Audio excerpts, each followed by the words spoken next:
Hey everyone, welcome in the second part of our Pro Tour vlog. I hope you saw the first one. If you did, the first one was really great.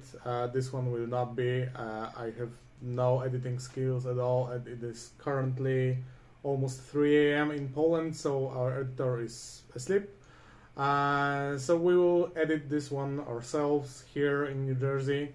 So don't judge us harshly enough. So it's Thursday evening. We've spent most of the day testing, and we just got back from the LSS Banquet.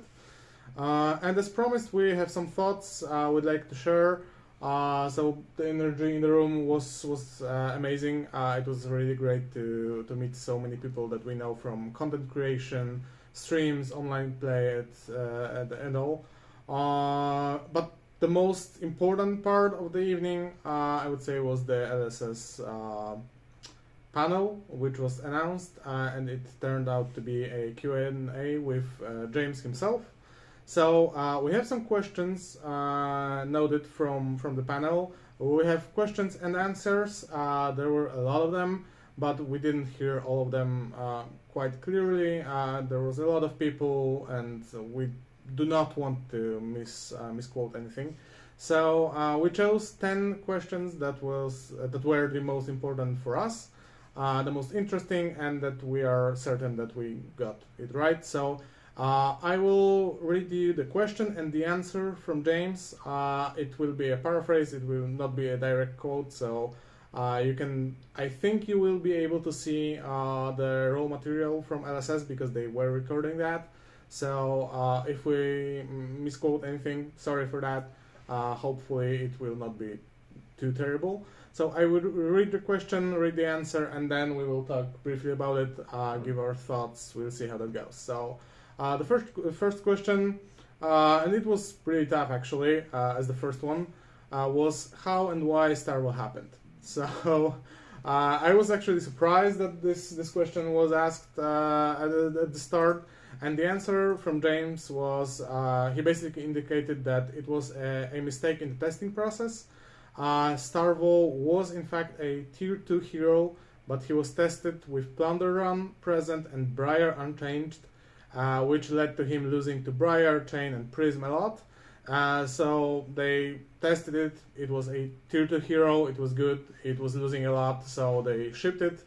And it was a mistake. So how do you feel about that answer? I mean, sure, a lot of people know, and hopefully if they don't, they learn it here. The sets are being designed in advance. Yeah. So it's like 2 years or something like that. So it's kind of hard to really get the feel how the hero will be performing 2 years ahead of the time. Yeah. So we are not sure exactly, is it a year and a half, 2, but it works that way exactly. in the design process. So they tested it with Plunder Run Prison and Briar Unchanged. So that meant that they were testing it, like 1 year ago? Probably, yeah. Like probably around Monarch release, maybe earlier, I would say. So it made a lot of sense to them to just ship it. But with the with Plunder Run being dominant in Constructed and Briar just winning a lot of games, a lot of tournaments, big ones, they had to change those. And because of those changes, a lot of other decks came up which are not that good in the Starvo, which probably changed the win rate to the other side. So it wasn't a tier 2 deck, but a tier 1/tier 0 deck currently, as we know it. So yeah, that's what probably happened in the testing process. Yeah, so I think I really like the answer. I'm glad that they did not try to cover it with COVID or anything. It was a strict answer. They pointed out what went wrong basically in the process, which cards were kind of important to that. So I think it makes sense, and hopefully after this weekend we can forgive the mistake, forget about the Starvo, and we'll see about the rest of it. So Uprising, will there be a 4th hero, and if not, how will drafting work? So the answer was no 4th hero. They are confident about the drafting process because of the new cards that will come in Uprising, and will let you put more cards like Cracked Bubble in the draft decks. So we do not know what this card will be. They said that we will be able to attack with some of them, and they will work somehow like Cracked Bubble. They did not give us any details on that. I do not like drafting. I enjoy playing it once in a while, but I'm not an expert. So how do you feel about no fourth hero with 2 talents only? I don't like it from the point that we have one set with 3 heroes. Yeah. This is Tales of Aria. When we see that the Briar was mostly presented in the draft and first and focused on the meta. Okay, and in Sealed as well, I think. Yeah, because we don't have Arcane Barrier, but a lot of that coming to the point where you have more playable in one class, and when we have in Uprising 2 class with Draconic and only 1 with Ice, there will be maybe the most players in the one type of the. Exactly. Either in the Draconic pool or in the Ice pool, so that will change a lot. Yeah, so basically if we will have more Draconic cards, it will mean that Draconic is easier to draft. But probably. It's more contested in the pot. Yeah. So if there are 2 heroes, so if we assume there is a 3-3-2 split or something like that, if the 2 split is the Ice players, they should have a lot of more advantage over the Draconic players, because the Ice cards are less contested than the Draconic ones. Okay. But the issue with that is how the Draconic cards will be stronger than Ice cards, and what the additional cards will bring to the table. So if the Ice cards will be really good for the Ice players, or if the Draconic cards will be stronger than the Ice cards, the Cracked Bubbles of the set, right? If those are strong, then maybe the 3 heroes with 2 talents will work correctly. Yeah. We actually do not know if the special cards per se will be Draconic or not. Exactly. I'm not sure about that. We'll have to check that on the recording. Also, a quick mention: the booster packs have 1 card less for drafting because there are 2 tokens present. Yeah, if I recall that correctly. So maybe the tokens are the Cracked Bubbles. That might be the special cards. Yeah, exactly. Okay. So Because we'll there's 16 cards, right? In There's this set. 15, I think, but 2 tokens or 16 and 2 tokens don't call 16 Okay. and 2 tokens. And the I think call so, foil can be a token slot. Okay. Yep. Yeah. So we'll see about that. I know that it was a really heated discussion about that in the internet. Again, I do not anything. I don't know anything about drafting, so I will play some, but we'll see how that goes. All right. So the third one. What will be given to out of meta heroes to make them viable? And it was specifically asked about Dorinthea, but it is important to all other heroes as well. So the answer is all heroes will get new cards in time, but an expectation for all of them to be viable in a given time is unrealistic. And I think they gave that answer more than one time right now. I've heard that at least 2 times in different interviews with James. And I agree, actually. I don't think it's possible to make all the heroes viable in the meta all the time. It will not work that way. Sorry, I love Dorinthea as well. It's my main hero, but I don't think it will happen.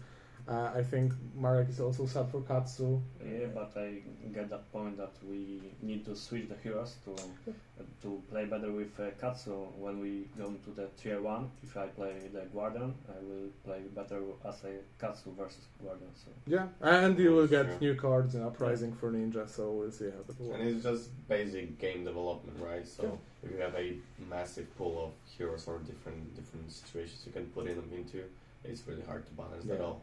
I think it's a little bit harder in Fab because when you have one hero with a name and you are associated with it and you love the hero, you are more connected to the hero than to red color in Magic, for example. So it's harder for players, but it's how it works. It will not be that all of them will be viable. Alright, so will older heroes get Starvo-like treatment, meaning that they will get a talent and a new title, like Starvo gets Starvo Star of the Show? And the answer is yes. So it was heavily talked in the community after the Starvo was revealed. Will we get like Light or Shadow Dorinthea or something? We didn't know that, and now we have a firm answer. It will happen at some point in time. We don't know when, but I'm actually very excited. I would like to play Dorinthea with talent or Katsu with talent, maybe. Yeah, Katsu end of the show. It's really good. And he will be a shadow hero for sure. Exactly. Alright, so how long should hero be in the meta before hitting Living Legend, with Starvo being too short? We all know that. So the answer was ideally a couple of seasons, with a season being defined as like ProQuest season or RTN season as well. So James basically said that Starvo was obviously too fast and hitting Living Legend, but the aim is to be a couple of seasons, a year, maybe more. So is it good? Good enough? Yeah. I think It's a good. year is like... Especially when there's a skirmish season woven into the CC season, right? Yeah. So it'll prolong the Yeah, so we will play some CC, then play some skirmish, Exactly. So in those are two Blitz different probably. formats getting points, right? Yeah. Alright, so a new heroes for talents where the hero got LL, and it was specifically asked about Prism being, I think, the second one on the ladder right now to get LL. So they will come as promised, but it will not happen immediately. That was the answer. I think we've heard that one before. I think we knew that they will come, but it will not be like Prism hits Living Legend today, and in a week or two, or even the next set in a month, we'll get the new hero. I think they will probably have some of the heroes somehow ready. Prepared in advance. And tested in some capacity, but they will have to refine the rules for the new meta, new releases, and so on. So the next one is about Ninja, actually. So your favorite hero. But it is specifically about Fi, the hero from the new set. The Draconic Ninja, I believe. Yep. So, according to the person who was actually asking the question, his name is connected to being fast in Cantonese. I do not speak Cantonese, so I cannot attest to that, but I assume it's correct based on the answer as well. So the question was, will this be reflected in a gameplay? So will Fi be a fast hero, go white hero, and so on? So there was a longer answer about that. James talked about the lore, about Fi and Volkai, and the whole rebellion, and so on. But I would not like to misquote any of that, so you really should watch the recording. I hope it will be published at some point. But what we can gather mechanically, he will be a very fast go white deck, building a long combat chain, and he is the leader of Volkai Rebellion. So yeah, it will be a ninja we need, I think. For me, it's a good news because, as we know, Red the Queens. So. Yeah, I hope so. It's not a control cast, so I'm sad about that, but what can you do? Yeah, but I think all of us like to play ninja, so we are all That's excited true. about that. I actually love aggro decks, so hopefully it will be good, and it will not lose to ice. Alright, so the next question, pro events in different countries, and this was a question asked by Gromsh from Organized Play EU from Greece. Shout out to Organized Play, they're great people, they do a lot of work in Europe to popularize the game, promoting the game, helping stores in Greece organize events, so really great people. We played there a couple of times. Yeah, a lot. I did Yeah. not play in a year, I think, because they switched to Tuesdays, and we have our local armor there, but they are a really great group of people. So the answer was as expected, yes, there are plans to bring pro events to different countries around the globe, but it will take time. Of course, they are just starting. We have the first year of Pro Tours. I think it's expected to get around the globe, but it will take time for sure. So I mean, the game is still fresh, right? yeah, and I hope So it we just will takes be time. able to travel around Europe more. I've never been to Greece, so it's It's actually a great good country. point to Exactly. Yeah. be there. I was there once, but for the tournament as well. So, all right, Everfest, hit or miss. So basically, it was a question about the design of the Everfest and how it came out. So they are happy with how some of the cards impacted the meta, and starting with Uprising, we should see the usage for more of them. And specifically, James said that talismans and amulets, he knows that they feel not too good right now, so as he said, but we will want 3 of them in some decks in time. Okay, so that is big, right? Because yeah. most of the amulets / talismans are really situational. So, for example, if you play a card from Banish, just banish the opponent's graveyard, right? Something like that. So there are not much uses for it currently. They are very specific. Like you have to hit a lot of points to actually get the effect, and I think they are tailored to be used in some specific situation. Useful in the future. Yeah, which is good because we can speculate about what will be added. Okay, so Marek, how many called for amulets you have? I think all of them. Okay, so James said that they are cheap right now, but they won't be in the future. So we'll see in a year or something. Buy out all of them. Yeah. This was not financial advice, by the way. We don't know anything about the market. All right. So the last question: will there be 2 draft sets in a year and a total of 4 each year? And the answer was they do not want to push too much product on customers. So we can enjoy and appreciate cards. 4 is maximum for James, but the plan for now is 3 with draft expansion alternately. So I think we knew that already. This is just a confirmation that we will have the draft and expansion set as a cycle right now, and they do not want to make it more than 3 a year for now. We'll see how that goes. It's a slight change from the current release, right? Because like 2 draft sets followed by a supplementary. And I think if they will release them one by one, it will be 2 draft sets next year. No, it will be an expansion. It will be 2 supplementary sets. No, we get 2 supplementary this year, so it will be 2 But drafts next year. Okay, so maybe it seems to be that way. But they will not release 4 in 1 year, for now at least. So we'll see how that goes. And we had a bonus question.